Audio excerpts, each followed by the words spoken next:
നമസ്കാരം സുഹൃത്തുക്കളെ. ഇന്ന് ഒരു അസ്ട്രോ ന്യൂമറോളജി അനാലിസിസ് ആണ് നമ്മൾ ചെയ്യുന്നത്. അസ്ട്രോ ന്യൂമറോളജി നമ്മളതിനെടുക്കുന്നത് പ്രധാനമന്ത്രി ശ്രീ നരേന്ദ്ര മോദിജിയുടെ ചാർട്ടാണ്, ബർത്ത് ചാർട്ട്. ആദ്യം ന്യൂമറോളജി വെച്ച് നമുക്കത് നോക്കാം. പിന്നീട് സെക്കൻഡ് പാർട്ടിൽ അതിൻ്റെ അസ്ട്രോളജി, ഭൃഗുനന്ദി നാഴി എന്ത് പറയുന്നു എന്ന് നോക്കാം. അപ്പോൾ ന്യൂമറോളജി എടുക്കുമ്പോൾ ആദ്യം അദ്ദേഹത്തിൻ്റെ date of birth 17 September 1950, 1950 September 17th. അപ്പോൾ ഈ 17 എന്ന് പറയുമ്പോൾ നമ്മൾ ആദ്യം എടുക്കുന്ന അദ്ദേഹത്തിൻ്റെ ഡ്രൈവർ നമ്പറാണ് കാൽക്കുലേറ്റ് ചെയ്യേണ്ടത്. അപ്പോൾ ഡ്രൈവർ നമ്പർ എങ്ങനെ കാൽക്കുലേറ്റ് ചെയ്യുക? ഡ്രൈവർ നമ്പർ മൂലാങ്ക് എന്നും പറയും, അതിന് വേറെയും പല പേരുകളിൽ പറയുന്നുണ്ട് ന്യൂമറോളജിയിൽ. അപ്പോൾ അതിൽ ഏറ്റവും പ്രധാനപ്പെട്ട ന്യൂമറോളജിയിൽ ഡ്രൈവർ നമ്പറാണ്.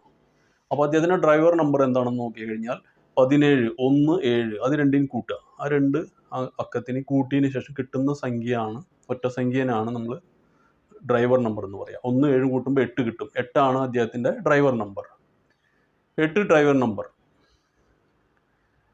അപ്പോൾ സാധാരണ ബൈറ്റുള്ളവർക്ക് എല്ലാവർക്കും കിട്ടുന്നത് 8 ഏത് മാസങ്ങളിലും 8-ാം തീയതിയും 17-ാം തീയതിയും 26-ാം തീയതിയും ജനിക്കുന്ന എല്ലാവരും 8-ാം നമ്പറുകാരായിരിക്കും. 8 ശനിയിലാണ്, സാറ്റേൺ. അപ്പോൾ ഈ 8 ഈ 3 ഡേറ്റിലും ജനിച്ചവർക്കും ഡിഫറൻറ്റ് ഫലമായിരിക്കും 8-ാം നമ്പർ കൊടുക്കുക.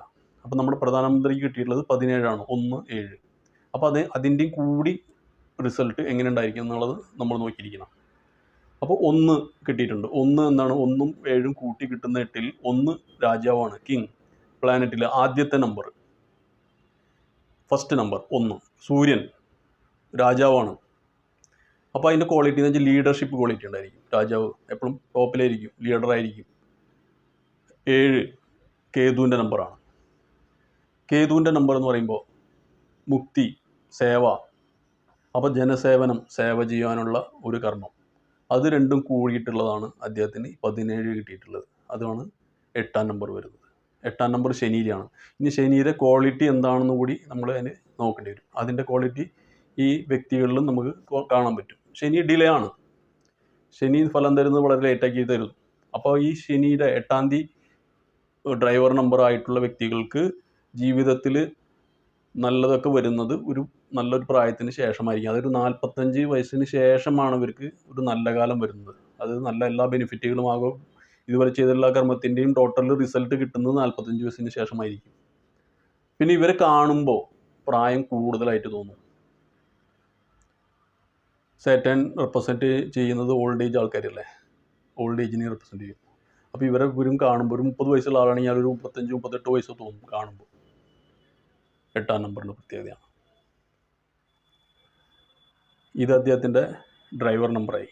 ഇനി അദ്ദേഹത്തിൻ്റെ കണ്ടക്ടർ നമ്പർ എന്നാണെന്നും കൂടി നോക്കണം. കണ്ടക്ടർ നമ്പറിന് നമ്മൾ ഈ ഡേറ്റ് ഓഫ് ബർത്ത് എഴുതുന്നുണ്ട്. 17 സെപ്റ്റംബർ 9, 1950. ഇതിൻ്റെ എല്ലാ അക്കങ്ങളും ടോട്ടൽ ചെയ്തിട്ട് അതിൻ്റെ 2 ഡിജിറ്റ് വരുന്നതിന് വീണ്ടും ഒരു ഡിജിറ്റ് ആക്കുക. ആ നമ്പറാണ് അദ്ദേഹത്തിൻ്റെ കണ്ടക്ടർ നമ്പർ. ആ നമ്പർ വരുന്നത് 5 5 മെർക്കുറി, ബുധൻ്റെ നമ്പറാണ്. അപ്പോൾ 8, 5 എന്നുള്ളൊരു കോമ്പിനേഷനാണ് ഇദ്ദേഹത്തിന് കിട്ടിയിട്ടുള്ളത്. ഈ സംഖ്യാശാസ്ത്രത്തിൽ 1 തൊട്ട് 9 വരെ എഴുതുമ്പോൾ 1-ൽ തന്നെ 9 കോമ്പിനേഷൻ വരും. അതുപോലെ എല്ലാത്തിലും നമ്മൾ നോക്കുമ്പോൾ ഒരു 81 കോമ്പിനേഷൻസ് വരും. ഈ ഡ്രൈവർ കണ്ടക്ടറിൽ നമുക്ക് ഉണ്ടാക്കാൻ പറ്റുന്നതാണ്. ഈ 81 കോമ്പിനേഷനിലെയും ടോപ്പ് 10 കോമ്പിനേഷനിൽ ഒന്ന് എടുത്തു കഴിഞ്ഞാൽ ഈ 8, 5 എന്നുള്ള കോമ്പിനേഷൻ നമുക്ക് കാണാൻ പറ്റും. അത് 8ൻ്റെ സീരിയലുള്ള ഏറ്റവും ബെസ്റ്റ് കോമ്പിനേഷനാണ് 8, 5 എന്നുള്ള ഈ combination. 8 driver number, 5 conductor number. അത്രയും നല്ലൊരു നമ്പറാണ് ഇദ്ദേഹത്തിന് കിട്ടിയിട്ടുള്ളത്. നിങ്ങളും നിങ്ങളുടെ നമ്പർ ചെക്ക് ചെയ്യുക. 8, 5 ഉണ്ടെങ്കിൽ നിങ്ങൾ വളരെ അധികം ഉയർന്ന വ്യക്തിയായിരിക്കും. ഉയരത്തിൽ എത്തിച്ചേരുന്നതും തീർച്ചയായും ഉണ്ടാവുന്നതാണ്. അപ്പോൾ ഇനി നമ്മൾ ഉദ്ദേശിക്കുന്നത് 2025 നരേന്ദ്രമോദിക്ക് എന്ത് റിസൾട്ട് കിട്ടുമെന്നുള്ളതാണ് നോക്കേണ്ടത്. അദ്ദേഹത്തിൻ്റെ പേഴ്സണൽ ഇയർ എന്താണെന്നാണ് നമ്മൾ നോക്കേണ്ടത് ആദ്യമായിട്ട്. അപ്പോൾ പേഴ്സണൽ ഇയറും ഓരോന്ന് 1 തൊട്ട് 9 വരെ ഓരോ വർഷം മാറിക്കൊണ്ടിരിക്കും. പേഴ്സണൽ ഇയർ എങ്ങനെ കണ്ടുപിടിക്കാന്നുണ്ടെങ്കിൽ അദ്ദേഹത്തിൻ്റെ ഡ്രൈവർ നമ്പറായ 8 കൂടി ഈ 2025 ഈ വർഷത്തെ ഈ 4 ഡിജിറ്റും കൂട്ടുക. 2025 2025 ഇത് കൂട്ടിക്കഴിഞ്ഞാൽ 9 കിട്ടും. ഈ 9, 8 വീണ്ടും കൂട്ടണം. കൂട്ടി കഴിയുമ്പോൾ നമുക്ക് കിട്ടുന്നതാണ് 17. വീണ്ടും ആ 17നെ സിംഗിൾ ഡിജിറ്റാക്കി 8. അതായത് പേഴ്സണൽ ഇയറും അദ്ദേഹത്തിൻ്റെ 8ആണ്. 8 എഗെയിൻ ശനിയിലാണ്. അപ്പോൾ പേഴ്സണൽ ഇയർ ഏതൊക്കെ വർഷം നമുക്ക് 8 വരുന്നോ, ഏത് വർഷത്തിലാണ് നമ്മുടെ പേഴ്സണൽ ഇയർ 8 വരുന്നു, ആ വർഷത്തിൽ വളരെ ബുദ്ധിമുട്ടുള്ള കാര്യങ്ങളേ ഉണ്ടാവും. അതായത് ഒരു ന്യൂമറോളജിസ്റ്റും 8ാമത്തെ പേഴ്സണൽ ഇയറിൽ പുതിയ സംരംഭങ്ങൾ ഉണ്ടാവാനോ പുതിയ എന്തെങ്കിലും തുടങ്ങാനോ ഒന്നും ഒരിക്കലും അഡ്വൈസ് ചെയ്യാറില്ല. 8 ടഫായിട്ടുള്ള നമ്പർ, ബുദ്ധിമുട്ടുകൾ ഉണ്ടാക്കുന്ന നമ്പറാണ്. അപ്പോൾ അദ്ദേഹത്തിനും പ്രധാനമന്ത്രിക്കും ഈ വർഷം വളരെ മോശമായിരിക്കും മറ്റുള്ള വർഷങ്ങളെ അപേക്ഷിച്ച് എന്നുള്ളത് ഈ ന്യൂമറോളജി അനാലിസിസിൽ നിന്ന് നമുക്ക് മനസ്സിലാക്കാൻ പറ്റും. ഇനി അടുത്തത് നമ്മൾ അനാലിസിസ് ചെയ്യാൻ പോകുന്നത് ഭൃഗുനന്ദി നാഡി അസ്ട്രോളജി പ്രകാരമാണ്. അപ്പോൾ അതിൻ്റെ ബർത്ത് ചാർട്ടും അദ്ദേഹത്തിൻ്റെ ബർത്ത് ചാർട്ടും ഞാനിവിടെ കാണിക്കുന്നു. 17 സെപ്റ്റംബർ 1950 മെഹസാന, ഗുജറാത്ത്, 12:09 രാത്രി ആണ് ജനനം. അപ്പോൾ അദ്ദേഹത്തിൻ്റെ ബർത്ത് ചാർട്ടിൽ നമ്മൾ നോക്കുമ്പോൾ ജൂപ്പിറ്ററും സാറ്റേൺ എവിടെ ഇരിക്കുന്നതെന്ന് ആദ്യം നോക്കട്ടെ. ജൂപ്പിറ്റർ ഇരിക്കുന്നത് BN-ൽ അക്വാറിയസിലാണ് ഇരിക്കുന്നത്, അക്വാറിയസ് രാശി, കുംഭരാശിയിൽ. ശനി ഇരിക്കുന്നത് സിംഹരാശിയിലാണ്. 1-7 ആയിട്ടാണ് രണ്ടും ഇരിക്കുന്നത്, 1-7 പരസ്പരം ദൃഷ്ടി. അത് ഏറ്റവും നല്ലൊരു കൺജങ്ഷനായിട്ട് കാണാൻ പറ്റും. ഗുരുവും ശനിയും, കർമാധിപതി ധർമാധിപതി യോഗം. ഇതിനെക്കുറിച്ചുള്ളൊരു വീഡിയോ ഞാനിതിൽ ഓൾറെഡി പോസ്റ്റ് ചെയ്തിട്ടുണ്ട്. അതിനെപ്പറ്റി കൂടുതൽ അറിയേണ്ടവർക്ക് പോയി കാണാവുന്നതാണ്. അപ്പോൾ ഈ യോഗം കിട്ടിയിട്ടുള്ളത് ഒരു വലിയൊരു രാജയോഗമാണത്. 1-7 ഇരിക്കുക എന്ന് പറഞ്ഞാൽ പരസ്പരം കർമ്മവും ധർമ്മവും തമ്മിലുള്ള ബന്ധം. അതേസമയം സാറ്റേണിൻ്റെ കൂടെ, ശനിയുടെ കൂടെ കേതുവിൻ്റെ കൺജങ്ഷൻ ഉണ്ടെന്ന് കാണാൻ പറ്റും.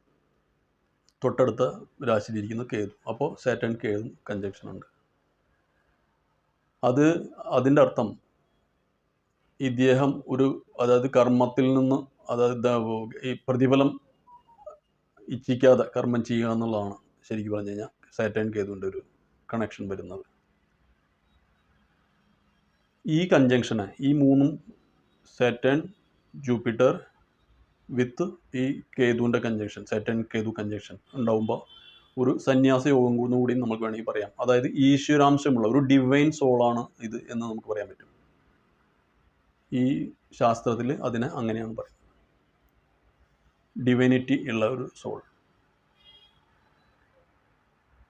ഈശ്വരാംശം. അപ്പോൾ ഇനി ഇതിൻ്റെ റിസൾട്ട്, ഈ വർഷത്തെ റിസൾട്ട് എങ്ങനെ ഉണ്ടാവും എന്നുള്ളത് നമ്മളതിനെ നോക്കുക. ഈ അസ്ട്രോളജി പ്രകാരം പ്രോഗ്രഷനിലാണ് നമ്മൾ ആദ്യം നോക്കുന്നത്. അപ്പോൾ പ്രോഗ്രഷൻ എന്ന് പറയുമ്പോൾ ജൂപ്പിറ്റർ, ഗുരുവിനെ നമ്മൾ സാങ്കല്പികമായി ഓരോ രാശിയിലും 12 വർഷം മൂവ് ചെയ്യുകയാണ് ചെയ്യുന്നത്. അതിനാണ് നമ്മൾ പ്രോഗ്രഷൻ എന്ന് പറയുക. അതേപോലെ സാറ്റേണിനെ, ശനിയെയും 30 വർഷം വെച്ച് ഓരോ രാശിയിലും മൂവ് ചെയ്യും. അതിനാണ് പ്രോഗ്രഷൻ. അപ്പോൾ ജൂപ്പിറ്ററിനെ നമ്മൾ മൂവ് ചെയ്യുമ്പോൾ ജൂപ്പിറ്റർ പ്രോഗ്രഷനിൽ വന്നു നിൽക്കുന്നത് ക്യാൻസറിലാണ്, ക്യാൻസർ രാശി. അവിടെ ഉണ്ടാവുന്ന കണക്ഷൻ, അവിടെ ഉണ്ടാവുന്ന റിസൾട്ട്, അവിടെയുള്ള പ്രോമിസ് എന്താണ് എന്ന് വെച്ചാൽ മൂൺ മാർസ് രാഹുവിൻ്റെ കൺജങ്ഷനാണ് അദ്ദേഹത്തിന് റിസൾട്ട് കൊടുക്കുന്നത്. സാറ്റേൺ വീനസും ഉണ്ട് അതിൻ്റെ കൂടെ.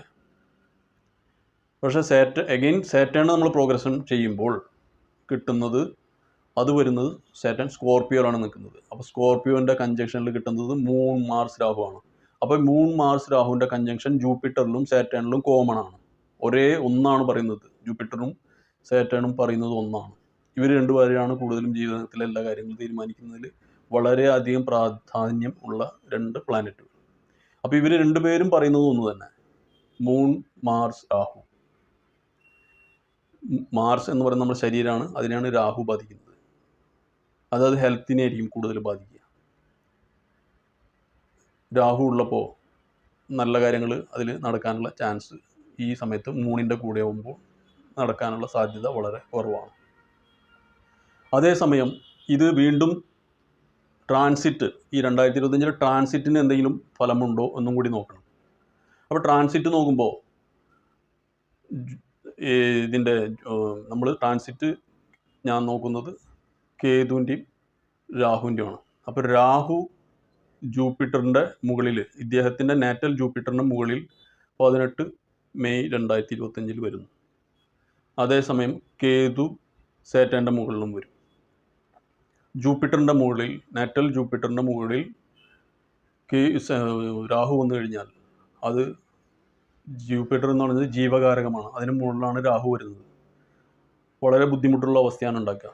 ശാരീരികമായി ഹെൽത്തിൻ്റെ ഇഷ്യൂ, മൃത്യുതുല്യമായ കഷ്ടത തരുന്ന ഒരു സമയം എന്നാണ് അതിനെ പറയുക.